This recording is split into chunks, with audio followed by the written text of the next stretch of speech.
Alors donc j'aurai mon intervention en deux étapes. D'abord le discours officiel que je vais vous livrer et une tentative de réaction à ce qui a été dit. Mais des choses qui sont utiles, je crois, pour les uns et les autres. Je voudrais commencer par remercier le REAO parce que le fait de donner cette occasion aux Maliens et à leur gouvernement d'échanger, je pense que c'est aussi utile que le traitement du thème proprement dit. Je voudrais donc les féliciter pour cette initiative. Quand je les ai reçus d'ailleurs la semaine passée, j'ai exprimé ma grande satisfaction quant à l'initiative. Je voudrais aussi saluer les deux intervenants, les deux conférenciers sur lesquels je vais revenir. Nous avons vraiment bénéficié de leur expérience. Comme quelqu'un l'a dit, ils ont tous travaillé au plus haut sommet de l'État. L'un a été ministre, et mon collaborateur, je peux en témoigner, et l'autre a été conseiller du président de la République. Madame la présidente du REAO Mali, mesdames et messieurs les membres du REAO Mali, mesdames et messieurs les représentants des partenaires du REAO Mali, chers conférenciers, distingués invités, c'est un réel plaisir et un honneur pour moi de présider la rentrée annuelle du REAO Mali. Cela participe de l'intérêt, de la considération et surtout de l'esprit positif et constructif à créer entre le secteur privé et public un cadre de dialogue, de partage d'expériences en vue de faire des recommandations fortes et de qualité sur les questions économiques en général et sur d'autres sujets de gouvernance tels que sociopolitique et refondation de l'État. La question de la refondation, je reviendrai là-dessus largement. Nous sommes effectivement dans un processus de refondation. Et je crois que le développement que le ministre de l'Industrie et du Commerce vient de faire et les informations confidentielles qu'il vous dit qu'il garde par devers lui nous indiquent clairement qu'il faut refonder l'État malien. On ne peut plus continuer comme avant. Paraître, ça ne veut plus rien dire. Avant, moi j'étais ministre de l'Industrie et du Commerce, les gens viennent rentrer dans votre bureau, ils vous envahissent, ils sont dans des grands boubous brodés, mais en réalité quand vous regardez derrière, il n'y a aucune activité économique. C'est de l'intimidation, souvent que les uns et les autres font. Les vrais acteurs économiques, eux, ils ne parlent pas beaucoup. Vous savez, le monde des affaires, ils n'aiment pas le bruit, comme on dit. L'argent et les affaires n'aiment pas le bruit. C'est les hommes politiques qui font beaucoup de bruit. Quand vous voyez un homme d'affaires faire beaucoup de bruit, il faut vous dire que lui, là, il cherche juste à impressionner les politiciens. Ce n'est pas pour travailler. Mesdames et messieurs, le thème de cette rentrée annuelle du REAO Mali, je cite, de l'État régulateur à l'État marchand, réalité et perspective. Ce thème soulève et pose la problématique du positionnement de l'État vis-à-vis des acteurs économiques et singulièrement du secteur privé. J'apprécie cette initiative des chefs d'entreprise que vous êtes pour la promotion de l'entrepreneuriat dans un écosystème financier, sécurisé et dynamique. Aussi, je ne doute point un seul instant de votre réelle motivation et de votre souci constant quant à l'amélioration continue du climat des affaires au Mali. Nous suivons avec intérêt les différentes activités du REAO Mali, telles que le CEO Talk, les Vénibénaires, toutes deux qui posent toujours différentes problématiques dont les conclusions et recommandations et surtout les échanges qui en découlent nous permettent en tant que dirigeants de nous enrichir dans les prises de décision. C'est donc l'occasion pour moi de vous adresser mes vives félicitations pour ces contributions de qualité à la construction de notre pays cher à nous tous. Mesdames et messieurs, vous n'êtes pas sans savoir que sous l'impulsion du président de la transition, le colonel Assimi Goïta, le pays vient d'entamer le dialogue intermalien, notamment dans sa phase communale et régionale.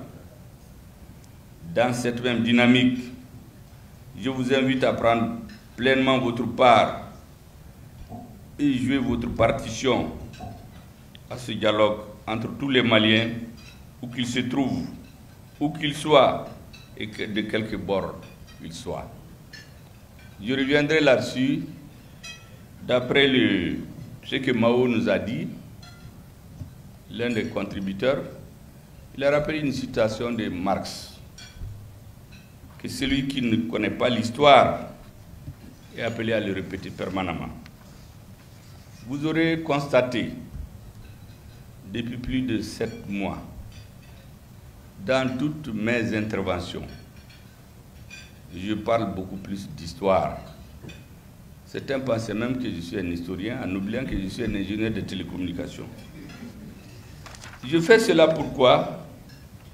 Parce que la plupart des acteurs politiques au Mali et en Afrique en général, ils n'intègrent pas l'histoire dans leur action. Or, on n'invente rien dans ce monde. Tout ce que vous faites a été fait. Votre rôle, c'est de bien tirer les leçons de ce qui s'est passé. Nous, actuellement, pour refonder l'État malien, nous faisons tout pour tirer le maximum de leçons de ce qui s'est passé dans notre pays de 1960 à 2012. Sinon, à 2021. Vous aurez constaté que dans le dialogue intermalien, il n'y a pas d'exclusion, c'est tous les Maliens. Quand vous regardez le panel qui organise ce dialogue, vous avez les hommes de tous les régimes. Parce que chacun de ces régimes a voulu faire ce qu'il pensait être bien. Il s'est peut-être trompé. Les uns ne sont pas plus patriotes que les autres. Peut-être c'est les façons de faire qui étaient différentes. Et donc, pour reconstruire la nation, nous avons décidé, contrairement à ce qui se faisait dans notre pays, de n'exclure personne, de faire appel à toutes les énergies des Maliens. Vous savez, ce qui se passe dans notre pays aujourd'hui est le suivant.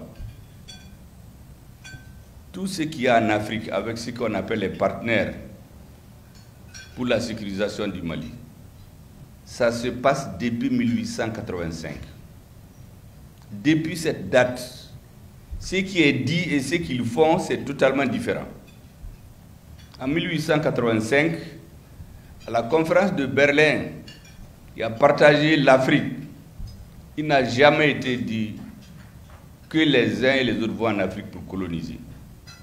Les deux grandes conclusions sorties de cette conférence étaient les suivantes. La première, c'est qu'en Afrique, il y a deux grands fleuves, le Congo et le Niger. Donc les grandes puissances venaient pour aider à réglementer la circulation sur ces deux grands fleuves. Deuxième grande conclusion, les grandes puissances vont en Afrique, la France pour apporter sa mission civilisatrice, l'Angleterre pour apporter les 3 C, civilisation, commerce et christianisme. C'est ce qu'il y avait dans cette conférence. Il y avait 14 nations, il y avait les Américains, il y avait les Russes, il y avait beaucoup de gens, mais les principaux étaient ceux-ci. Le roi belge a eu le Congo comme propriété, récompense. Mais au Congo, pour reconstruire la route Congo-Océan, plus d'1 million de morts de Congolais ont été tués. Mais personne n'appelle ce roi un dictateur ou un assassin, parce que c'est ce qu'il voulait. Les autres Africains, on les a poussés à la guerre, on les a opposés, on les a occupés. Souvent, certains frères vont tuer leur autre frère pour être chef. Quand on sait qu'il a fini de tuer l'autre, on le tue lui-même. Et la tribu reste sans chef. Après, on l'occupe. On a fait 70 ans dedans. Après, on nous a dit, il y a eu le nazisme. On a dit aux Africains, vous allez nous battre. Quand le monde sera libre, vous aurez la liberté. Mais qu'est-ce qui est advenu des soldats africains qui sont partis? Tout le monde le sait. Je ne reviens pas sur les détails parce que c'est très affreux à raconter. Je vous dis juste la partie qui est connue. L'ancien Premier ministre français, Pierre Messmer, qui a dirigé la décolonisation, il dit ceci dans ses mémoires. En 1960, nous avons donné l'indépendance à ceux qui l'exigeaient le moins, après avoir éliminé politiquement et militairement tous ceux qui exigeaient l'indépendance, qui voulaient l'indépendance avec intransigeance. Allez-y savoir ce que ça veut dire. Ça veut dire qu'au moment de l'indépendance, après avoir proposé aux Africains différentes combinaisons, comme l'Afrique, l'Amérique et l'Union soviétique faisaient les pressions sur les puissances colonisatrices pour décoloniser, la Hollande, l'Espagne, l'Angleterre sont partis, nos colonisateurs sont partis pour mieux rester. On nous a proposé l'Union française, toutes sortes de combinaisons administratives. Lorsque cela n'a pas marché, on est allé à l'indépendance. Mais en veillant quoi? En organisant ce qu'il vient de dire, c'est-à-dire dans tous les pays, là où les dirigeants voulaient l'indépendance avec intransigeance, là où les gens ont refusé de voter pour l'Union française, comme au Cameroun. L'Union des populations du Cameroun a gagné. On a organisé la guerre civile. Détruit des villages, brûler des villages en napalm, assassiner les dirigeants. En Algérie, on a brûlé des femmes, des villages entiers. Après avoir enterré les gens, on a déterré les corps pour les brûler, afin qu'aucune organisation de droits de l'homme ne vienne vous fouiller dans les tombes. C'est comme ça qu'on est allé. Mais ceux qui ont organisé ça, mais c'est des héros dans leur pays.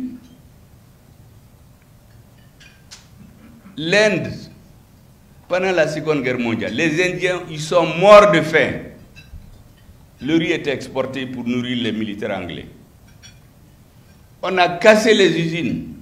Les gens sont morts. Le coton est exporté pour faire des choses pour les soldats britanniques. Mais ceux qui ont organisé ça, des héros dans ces pays. Mais en Afrique, on travaille les cerveaux. Quand on utilise certains, comme Mobutu Sese Seko, qui était la place tournante contre tous les nationalistes africains dans les années 60. Quand on n'avait plus besoin de lui en 1990, on a dit que c'est un dictateur. Et tous les intellectuels africains se sont mis à chanter. Mobutu est un dictateur, ainsi de suite. C'est la même chose chez nous. On est allé aux indépendances. Ensuite, c'était la série des coups d'État et le régime de parti unique. Et qu'est-ce qu'on a fait? Ce qu'on appelle les prix des termes de l'échange. Parce qu'en ce moment, qu'est-ce que les gens vendaient? Le cacao, le coton, l'or, et ainsi de suite. Le Mali ne produisait pas autant de coton et d'or. Comme les prix sont fixés ailleurs, on a cassé les prix par 2 ou 3. Au moment où la population augmentait. Donc, on a mis dans les têtes des citoyens, les jeunes, les intellectuels, que c'est parce qu'il n'y a pas de démocratie qu'il y a des problèmes financiers. On a renvoyé les présidents. Constatez seulement, prenez tous les pays sans exception où les régimes politiques ont changé après la conférence de la Baule, dans les pays francophones. C'est les guerres civiles, les coups d'État à répétition. Aucun. Burundi, Rwanda, Congo, Zaïre, Tchad, Niger, Mali. Aucun n'a échappé. Un pays de 10 millions d'habitants, on crée 200, 300 partis. Y a-t-il 203 projets de société pour les mêmes partis? Moi, j'ai reçu des partis à la primature. Quand ils se sont présentés, j'ai demandé la liste de présence. J'ai dit à chacun d'écrire sa profession, son numéro de téléphone. je vous assure que si je vous dis ce que j'ai vu dans ces tableaux, j'ai préféré les garder pour moi-même. Parce que c'était tout sauf des partis politiques. C'était des gens qui n'ont aucun projet de société. Donc, on multiplie les partis sur des bases ethniques, religieuses. De la démocratie, on est allé à la lutte contre le terrorisme. Est-ce que vous savez que depuis 2000, s'est tenue une conférence stratégique en Côte d'Ivoire où ça a été demandé, est-ce qu'à l'horizon 2015, il ne serait pas nécessaire qu'il y ait des bases militaires de l'Union européenne dans le Sahel? Savez-vous qu'à cette conférence, c'est le représentant du Mali, qui était l'un des premiers à dire que cela est nécessaire. 2000. Donc ce qui s'est passé chez nous en 2013-2015 était programmé depuis 2000. On a envahi on a détruit, émasculé notre armée, désorganisé le système éducatif. Et puis le pays est occupé. Et puis on nous dit on vient lutter contre le terrorisme. 3 arguments. Premièrement, l'objectif des forces internationales, c'est de détruire le terrorisme. En 2013, le terrorisme était confiné à l'extrême nord du Mali. 7 ans après, alors que nous avons 50 000 forces étrangères sur nos territoires, le terrorisme a envahi 80% de notre territoire. Le terrorisme a occupé le golfe de Guinée. Le Burkina Faso et le Niger n'étaient pas occupés par le terrorisme en cette période. À la Côte d'Ivoire, au Togo, au Bénin, des incursions sont faites. Mais on est assis, on chante, démocratie, on est venu lutter contre le terrorisme. Donc ça veut dire qu'on nous a mis des lunettes en bois en 2013. L'objectif, ce n'était pas de lutter contre le terrorisme, sinon il n'allait pas s'épandre à toute l'Afrique.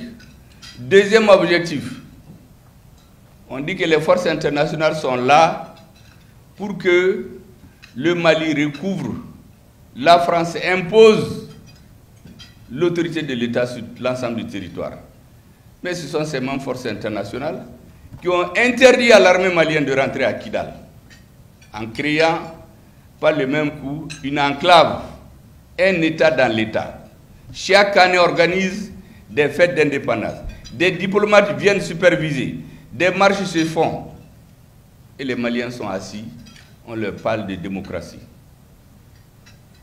Ça veut dire que le fait de dire que c'est pour imposer l'autorité de l'État, c'était du mensonge. C'est pour nous tromper. Troisième chose, on dit que les forces internationales viennent pour l'application des résolutions des Nations Unies. Ces résolutions, allez-y les comparer. Si vous les lisez d'une année à l'autre, elles changent exactement comme vous changez votre chemise quand elle est sale. Chaque année, c'est de nouvelles résolutions. Les contenus sont totalement différents. Mais on nous a mis cette camisole-là. Et c'est pour cela que nous avons analysé que l'ensemble de ces forces internationales, c'était en réalité une camisole qu'on nous a mis sur la tête pour que nous ne voyions rien. Quelques dirigeants sont choisis, encensés. Et dans 15, 20, 30, 40 ans, les Maliens vont se réveiller et brutalement ils vont constater que la division de leur pays est devenue irréversible. Tous ceux qui dirigent, toute la génération de ceux qui dirigent auront disparu, soit par la mort, par autre chose. Mais en tout cas, la partition du Mali va aller s'imposer. Et le terrorisme allait s'étendre dans tous les pays africains. Les pays allaient être émiettés.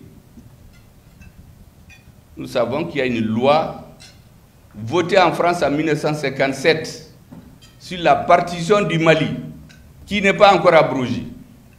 Donc c'est l'application de cette loi-là qu'on ramène aujourd'hui, manipuler les élites politiques, les élites militaires, les monnaies. Parce que ce système-là s'appuie sur l'élite politique, l'élite militaire et la monnaie. C'est comme ça qu'on maintient les Africains en termes de servitude. Quand un régime ne leur convient pas, on manipule l'intelligence, on fait des soulèvements, et puis des militaires font un coup d'État. Récemment, j'ai vu d'ailleurs un haut responsable d'un pays occidental expliquer que ce qui arrive au Mali, au Niger et au Burkina, c'est parce que depuis quelques années, on n'envoie pas des militaires en formation dans ce pays. Est-ce que vous savez que séance tenante, le Sénat a donné 40 bourses, dont 10 bourses pour chacun des 3 pays d'Afrique de l'Ouest, que je ne vais pas citer pour des raisons diplomatiques, en tout cas nous les connaissons, et notre pour l'Afrique de l'Est. Donc ils vont aller faire les formations et puis on va s'attendre. Vous avez l'intelligentsia. La plupart de ceux qui animent les partis, ils n'ont aucune connaissance de l'histoire. Or, si vous ne connaissez pas l'histoire, vous êtes appelés à tourner en rond. Quand on a dit qu'on ne fait pas les élections chez nous, il y a quelqu'un qui dit de faire les élections. J'ai dit, mais mon frère, chez toi, le village, on est en train de tuer les gens, tu ne peux pas aller à des élections.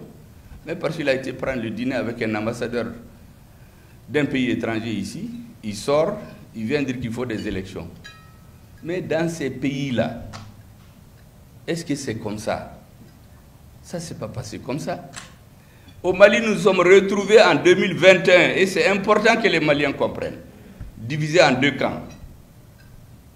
Ceux qui disaient il faut d'abord restaurer la souveraineté du Mali, il faut sauver la vie des Maliens. Et d'autres qui disent faisons des élections tout de suite. Le résultat allait être, on allait avoir un pouvoir politique nominalement démocratiquement élu, mais faible et intrinsèquement incapable de restaurer la souveraineté du Mali. Or, un État, quel qu'il soit, quelle que soit la façon dont les dirigeants viennent, un État qui ne peut pas assurer la souveraineté militaire d'un pays, ça n'existe pas. Il y a des souverainetés qu'il faut s'imposer pour qu'un État soit, un gouvernement soit légitime. La souveraineté physique, la vie des citoyens. La souveraineté alimentaire, un État qui ne peut pas nourrir ses citoyens, il ne peut pas être légitime. Que vous venez par des élections, votre père vous a donné par succession dynastique ou par coup d'État. Si vous ne pouvez pas nourrir votre population, vous pouvez être légitime. La souveraineté sanitaire, il faut la souveraineté éducationnelle. Il faut pouvoir éduquer votre jeunesse pour qu'elle comprenne. Une fois qu'un homme est sécurisé, il veut manger. Quand il veut manger, il veut apprendre. Et quand il veut apprendre, s'il est malade, il veut se soigner. Un gouvernement qui ne peut pas assurer le minimum à son population dans ces domaines, quelle que soit la façon dont il vient, il ne sert à rien du tout. Or, on cherchait à installer à la tête de l'État des gens qui sont intrinsèquement incapables de faire cela. Mais ils sont dans les avions, on les reçoit, on nous impressionne à la télé, on les montre, ils descendent bien cravatés des avions, ils parlent les bonnes langues étrangères et ils dirigent l'Afrique. C'est le sort qui nous était réservé. Ça, c'est le groupe qui voulait restaurer la souveraineté du Mali et sauver la vie des Maliens. Il y a un autre groupe qui dit non, allons-y à des élections tout de suite. Pourquoi faire? Pendant ce temps, on brûle des villages entiers, des femmes sont égorgées. En Délimane, est-ce que vous savez ce qui s'est passé? C'est au nord d'Ansongo. C'est une base qui a été financée par la MINUSMA, construite par Barkhane, dans le désert. Imaginez-vous, ils ont oublié, entre guillemets, de faire un puits pour avoir de l'eau. Or, vous savez très bien que dans la vie d'un homme, a fortiori dans le désert, le premier besoin, c'est l'eau. Donc, les soldats maliens sont obligés de sortir, aller se promener dans les hameaux pour trouver des forages. Les terroristes scrutent leur passage, ils les surveillent, un jour ils tombent sur eux, ils les tuent tous. Ils prennent le camion, ils mettent des bonbons d'explosifs, ils rentrent dans le camp d'Indélimane. On fait exploser. Les soldats meurent. Le peu qui ne sont pas morts, on fait 7 heures à appeler les forces internationales au secours. Personne. Barkhane, MINUSMA, ils disent qu'ils ne sont pas venus pour faire la guerre. Ils sont venus pour la sécurité. Les Maliens, on les a tous tués. Des villages entiers sont brûlés. La MINUSMA au centre, ce n'était pas dans les missions de la MINUSMA au centre. On est venu au centre pour que nous n'oublions le Nord. Or, le Nord, on a créé un État dans l'État. On a fait importer des Tchadiens et des Soudanais. On exploite de l'or. On délivre des permis. L'or va où? Pas au Mali. Il y a une oligarchie à Bamako. Quelques dirigeants de partis politiques, des militaires, des juges, une minorité, c'est eux qui profitent de ces richesses. Le gros des richesses va à l'extérieur. Les populations de Kidal, de Gao, Tombouctou ne voient rien. Mais ceux qui dirigent ça, leurs enfants sont dans les grandes écoles. Ils ont des piscines à Bamako. Ils ont des châteaux. Voici le sort qui nous était réservé. Eh bien, à partir de la rectification de la transition, nous avons décidé d'inverser le cours de l'histoire. En quoi faisant? En donnant la priorité à la sécurité du Mali, à la vie des Maliens et à sa souveraineté militaire. Et c'est cette camisole de force qu'on nous a mis sur la tête. Ces forces internationales, Takuba, G5 Sahel, Barkhane, MINUSMA, ECAP, EUTM, que sais-je encore. Nous avons décidé de détricoter cette machine infernale. Ça nous a pris 2 ans. Takuba est venu ici, on leur a demandé, les Danois, qui vous a autorisé à venir ici? C'est un pays européen qui leur a dit de venir, parce que le Mali lui appartient. Ils disent que c'est l'ancien président qui a signé un papier. On dit, mais l'ancien président n'est plus là. Deuxièmement, nous avons lu le papier de l'ancien président. C'est écrit là-dedans qu'il y a une force internationale qui est au Mali. C'est en relation avec les forces maliennes qu'elle s'implante. Mais qu'est-ce que nous avons remarqué? Nous ne pouvions même pas faire d'entraînement sur notre territoire. Quand on veut aller, on nous dit non, c'est la force d'entraînement nocturne de Takuba. Ensuite, on avait beaucoup de pays européens qui ont fait des demandes de venir. Nous sommes arrivés à la conclusion qu'on voulait transformer Menaka en une base d'entraînement pour les forces spéciales des pays européens.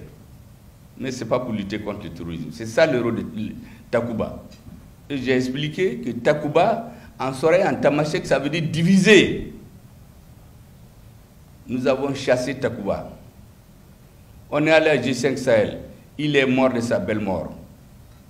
G5 Sahel, c'était le Niger, le Mali, la Mauritanie, le Burkina Faso, le Tchad. Mais c'est des pays extra-africains qui décident où est-ce qu'il faut se réunir et pourquoi. Et quand le tour de Mali est arrivé, ils ont posé leur veto. Nous avons compris que les Africains ne veulent pas être indépendants. Nous avons quitté G5 Sahel et il est mort de sa belle mort. Nous sommes arrivés à Barkhane. Les populations de Gao se sont occupées de Barkhane. Ils ont quitté la nuit. C'est à la frontière avec le Niger qu'ils ont dit qu'ils ont été chassés. L'étape suivante, c'est le papa de tout le monde, c'était la MINUSMA. Vous savez ce qui lui est advenu. Et nous avons chassé MINUSMA. Le jour où on devait se rencontrer à Kidal, c'est comme si on rencontre à 10 h, on nous dit qu'ils sont partis depuis 8 h. Nous venons demander pourquoi, ils disent que c'est pour une question de sécurité. Mais vous venez sécuriser les Maliens et vous-même vous fuyez pour des questions de sécurité. Mais ça, c'est quoi ça? Mais en réalité, ils ont transféré nuitamment toutes les armes lourdes, tous les blindés aux terroristes. Donc c'était prévu que Kidal, nous ne pourrons pas la prendre. Mais ce qu'ils ont oublié, c'est que la direction du Mali a changé. Nous avons un nouveau chef suprême des armées. Nous avons un nouveau ministre de la Défense, un nouveau chef d'état-major.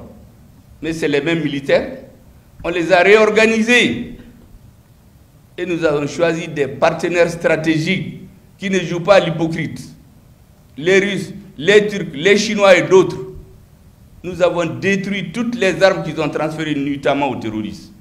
Et nous avons pris Kidal, comme on dit en Bambara, même la poule n'a pas quitté les œufs, elle n'a pas eu peur. C'est comme ça que Kidal a été pris.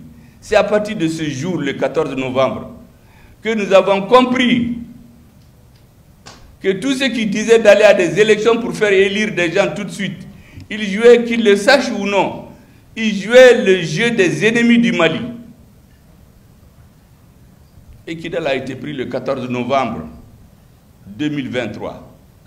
Ce jour-là a été baptisé le jour de la souveraineté retrouvée du Mali.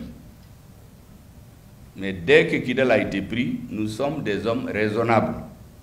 La guerre peut être gagnée par une minorité déterminée, mais la paix qui est plus difficile à construire, ne peut pas se faire sans tous les Maliens. Et c'est pourquoi immédiatement, le président a mis en place le comité de dialogue intermalien, où nous appelons tout le monde, indifféremment des régimes auxquels les uns et les autres ont appartenu, indifféremment du rôle que les uns et les autres ont joué dans la rébellion, pourvu que vous acceptez les 3 principes qui sont édictés par notre président et qui sont aujourd'hui écrits en lettres d'or dans notre constitution. Premièrement, reconnaître que le Mali est un État souverain. Deuxièmement, nous laisser le libre choix de nos partenaires stratégiques. N'eût été les drones que nous avons acquis auprès de nos amis turcs, avec lesquels nous avons détruit tout ce qui est en train de se fomenter là-bas. Vous croyez que Kidal allait être libre? Il fallait la détermination de nos soldats, du chef d'État, comme j'ai dit à tous les Maliens. Qu'est-ce qui a changé au Mali? C'est le même pays, c'est les mêmes terroristes. Avant, on disait qu'au Mali, il n'y a pas de soldats. Dès que vous tirez, ils fuient. Mais normalement, justement, ils fuient. Parce que les soldats n'achètent pas l'équipement militaire. C'est le politique qui achète. Quand vous décidez d'acheter 6 hélicoptères pour votre armée, et il se trouve un homme qui détourne cet argent, qui rentre dans les avions, il a des cravates, il sort, il parle le bon français, on dit qu'il est un dirigeant. Quand vous commandez 6 avions de combat, des gens détournent cet argent. Et on dit que c'est des dirigeants. Et on se moque des militaires maliens pour nous mettre dans le cerveau que le Malien n'est pas capable de se battre. Mais il a suffi qu'on change la direction du pays, qu'on ait un nouveau chef suprême des armées, un nouveau ministre de la Défense, un nouveau chef d'état-major des armées, avec les mêmes soldats. Nous avons reconquis la souveraineté de notre pays. Avant, nous ne pouvions même pas acheter des simples lunettes à vision nocturne. Nous ne pouvions pas acheter un avion. Nous en avons payé un avion avec les Espagnols. Cet avion a fait plus d'1 an parce que les États-Unis ne voulaient pas qu'on nous le donne. Un simple avion de transport. On nous dit élection. Dans ces pays, j'ai expliqué que lorsque De Gaulle a pris le pouvoir en 1945, le premier gouvernement qu'il a formé, la première mission, c'était de traquer les fascistes juste dans les derniers retranchements. Ce n'était pas d'organiser des élections. En Angleterre, à la guerre mondiale, la première guerre, quand Churchill était ministre des armées, la grève c'était un droit reconnu par la Constitution. Lorsque les ouvriers des usines militaires, des usines d'armement voulaient aller en grève, il leur a dit ceci. Ok, mais tous ceux qui ne seront pas à leur poste de travail le lendemain, il va leur faire l'honneur d'aller défendre l'Angleterre au front militaire. Mais le lendemain, tout le monde était à son poste. Personne ne nous a parlé de violation des droits de l'homme. Aux États-Unis, le Patriot Act, ils l'ont pris. Lorsqu'au lendemain de la Deuxième Guerre mondiale, il y avait le risque d'être envahi par le communisme. Mais même si ton camarade, ton voisin va te dénoncer comme communiste, tu es foutu pour jamais. Cette loi a été revotée après les événements de l'attaque des Tours Jumelles. Pratiquement les élus l'ont voté à l'unanimité.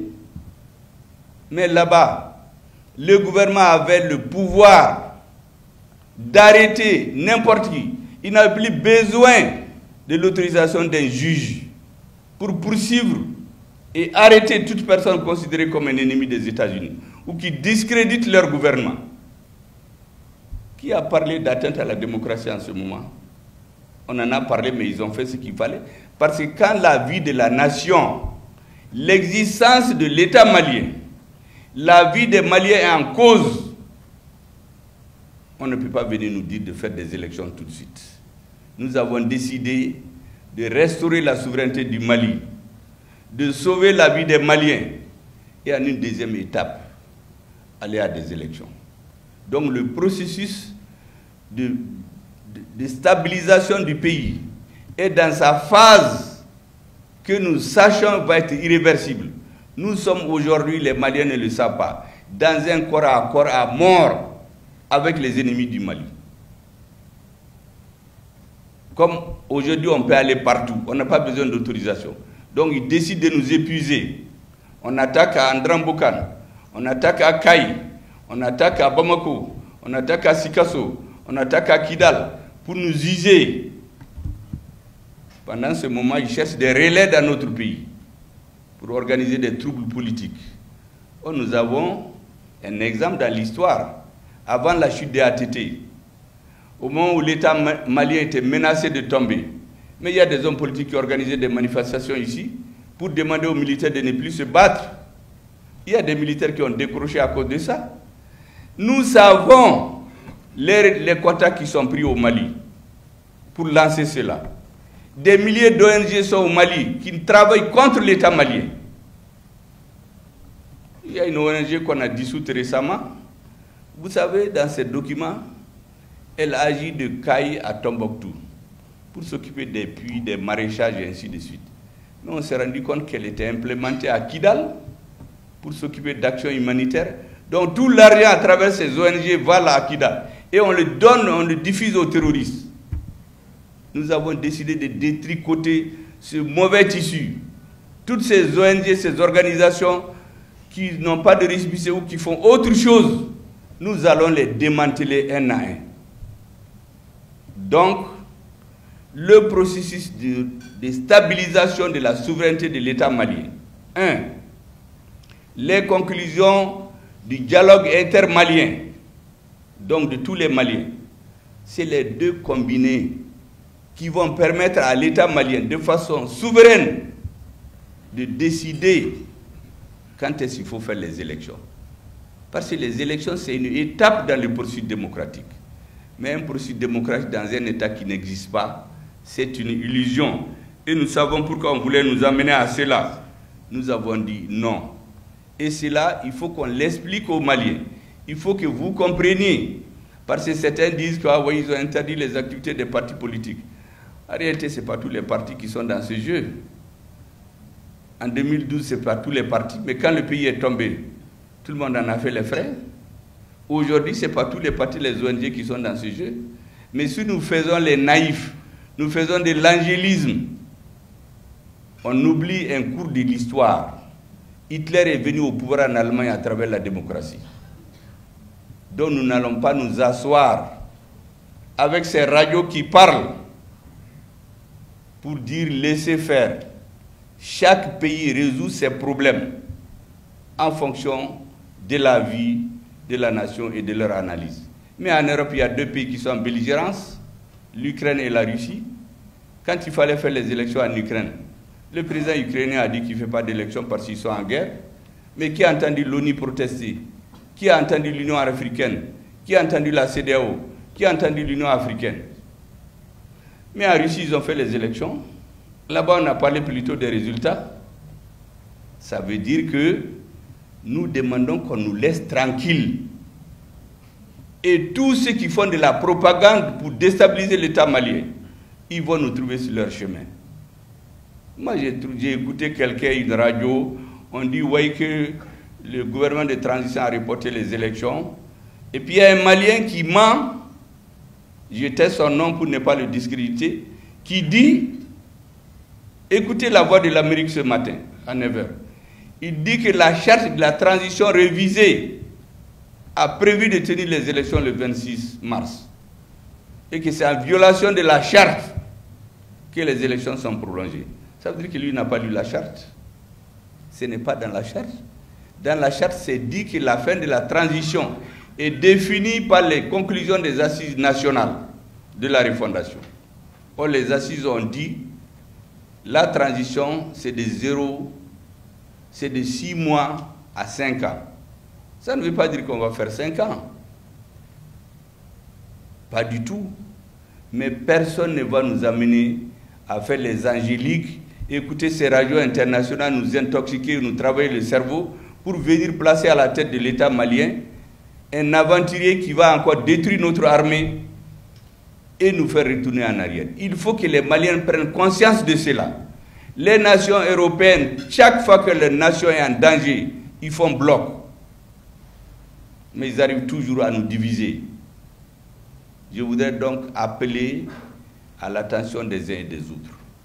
Le monde des affaires a un rôle important à jouer. comme je l'ai dit, lorsqu'on a pris le fameux embargo, à la suite duquel ils avaient prévu que le gouvernement de transition va tomber dans une semaine. Mais le peuple malien a dit non. Les hommes d'affaires maliens ont montré leur capacité de résistance, ont montré leur patriotisme, ont montré leur résilience. Et pourtant, c'était une mesure politique qui a été prise. Mais c'est le monde des affaires qui a dit non. Le ministre de l'Industrie et du Commerce vient de vous développer que des pays qui nous parlent d'état de droit, quand ils veulent faire tomber un régime, ils mettent le droit entre parenthèses. Nulle part, toutes les sanctions qui ont été prises contre le Mali sont des sanctions illégales. C'est pourquoi elles n'ont pas pu prospérer à l'ONU d'ailleurs. Il n'y a que les Africains, comme j'appelle les nègres de service, qui se sont mis à voter les yeux fermés des instructions qu'on leur a données d'ailleurs. Et d'ailleurs, leur maître s'est moqué d'eux parce qu'un jour, il dit que lui va s'adresser à eux pour sanctionner les Maliens.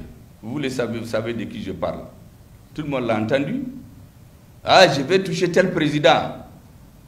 Quand il y avait le sommet de la CEDEAO, les Maliens apprenaient déjà les conclusions avant que le sommet ne se tienne. Parce que ces conclusions venaient d'ailleurs. C'est à ce système que nous avons décidé de mettre fin au Mali.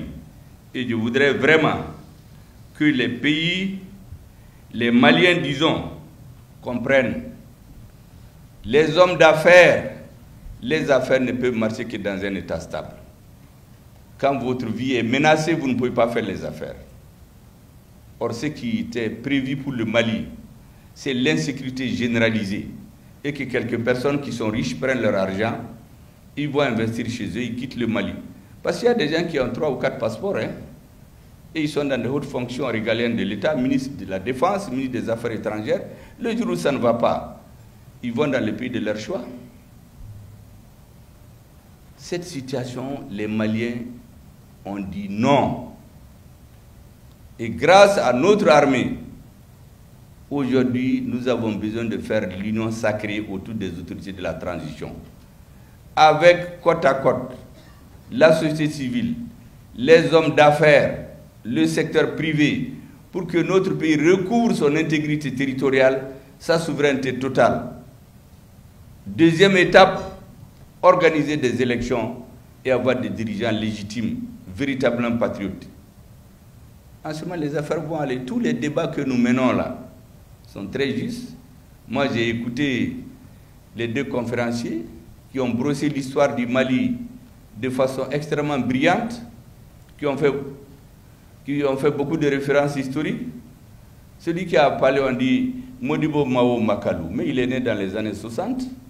Le président du Mali s'appelait Modibo. Je suis sûr que c'était un homonyme à Modibo.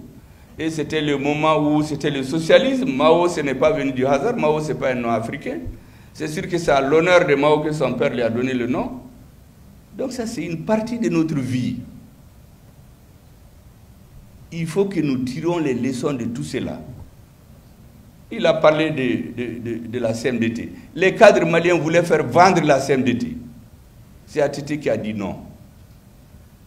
Moi, je fais partie, je suis allé le voir la nuit, la veille de la décision. J'ai dit, président, n'acceptez jamais que la CMDT soit vendue. Mais la majorité des cadres avaient dit de le vendre. Aruna Nyang, il est là. Il m'a accompagné dans plus de 20 missions à l'extérieur. J'ai voulu faire venir ici les meilleures variétés de canne qu'il y a dans le monde. 40. Les expérimenter au Mali. Avec l'eau, le soleil et les terres de l'Office du Niger. Pour que le Mali devienne le premier producteur de sucre en Afrique de l'Ouest. La CEDEAO, on était là-dedans. C'était un marché de 250 millions d'habitants. On n'avait pas besoin d'exporter ailleurs. On a fait venir un spécialiste qui a fait 3 ans d'expérimentation pour sélectionner les cannes les plus sucrées au monde. Mais on a fait une combinaison avec des cadres ici. À la dernière minute, on les a renvoyés. Et ça m'a rappelé quelque chose que le président Moussa Traoré m'a dit. Il m'a dit toutes les grandes œuvres qu'il a pu faire au Mali. Les barrages de Sélengue, de Manantali, les autres. C'est quand il est allé contre la volonté de certains cadres, qui sont manipulés de l'extérieur. Lorsqu'on a découvert l'or en quantité dans le pays. Mais la Chine devait venir ici pour construire le barrage de Selengue et le barrage de Taoussa. En contrepartie, c'était l'or du Mali qui devait avoir. Les Chinois étaient venus, mais on les a chassés du Mali après pour donner l'or à des sociétés privées étrangères. Les Soviétiques étaient venus pour faire 200 000 hectares à l'office du Niger, transformer l'usine de Markala en une usine de fabrication de toutes les armes que les Russes vendaient en Afrique. Ils sont venus, tout a été construit, même la maison du général qui devait diriger l'usine. On a amené tout pour faire les aménagements de l'office du Niger, des milliers de tonnes de ciment, de fer. Mais on les a tous chassés du Mali après, parce qu'on a des régimes démocratiquement élus. Donc c'est eux qui donnent le label démocratique. La démocratie, c'est en fonction des intérêts de notre peuple. Ce n'est pas en fonction des parfums qu'on donnerait dans un avion qui viendrait d'un pays étranger.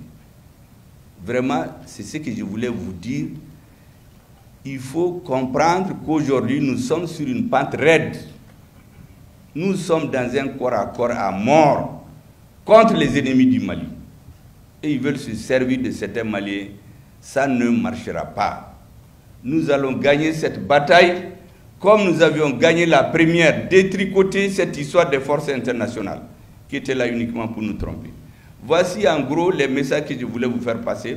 Et féliciter encore les Réao, parce que vous donnez l'occasion aux Maliens de se parler, de faire l'histoire, de nous préparer à l'avenir. Le Mali est un pays traditionnellement commerçant, un pays privé depuis des siècles. On ne peut pas reconstruire le Mali sans l'apport du privé. Mais dans le sens que nos deux experts ont développé, en tirant les leçons de ce qui s'est passé dans notre pays pendant les 60 dernières années.